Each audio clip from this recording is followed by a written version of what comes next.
The Lord bless you from Zion. May you see the prosperity of Jerusalem all the days of your life. Thursday, 6th of August 2026. For a meditation this morning, I have chosen from Book of Numbers, chapter 14, verse 42. Do not go up, for the Lord is not among you, lest you be struck down before your enemies. Good morning, friends. We need to trust God and go ahead when the Lord is with us, or else we will be defeated. Let us meditate upon this verse. The theme for this morning's meditation is going when the Lord is with us. Moses had sent spies to Canaan to find out the situation there. Out of the 12, 10 of them came with a report saying, there is so much of goodness there, and the people there are so huge that we cannot defeat them. Whereas Caleb said that we can win because God is with us.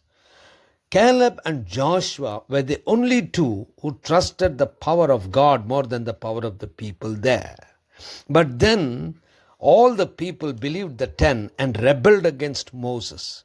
However, Moses told them what the Lord can do.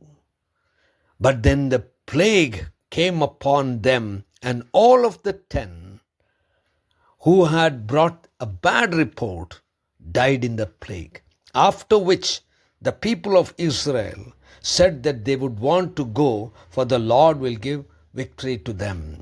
But then Moses told them, do not go, for the Lord is not with you, and you will be defeated. Friends, there are situations in our lives, situations of challenge, when we have to move ahead and face the challenge. What we need to understand is the Lord with us to go and face the challenge? If we do not have the Lord with us to face the challenges, then definitely, however weak or strong the opponents are, we will certainly be defeated. The challenge may be small or insignificant, yet we need strength from the Lord. The challenges may be most significant or something which is impossible in front of us. But when the Lord is with us, we can defeat whatever challenges, whatever the power, whatever the system or authority is standing against us. So always look to God. When God is with us, we can face every challenge. Gracious God, our Heavenly Father, help us, Lord, to look to you, and help us to, Lord, go with you to face the challenge. In Christ's name we pray. Amen.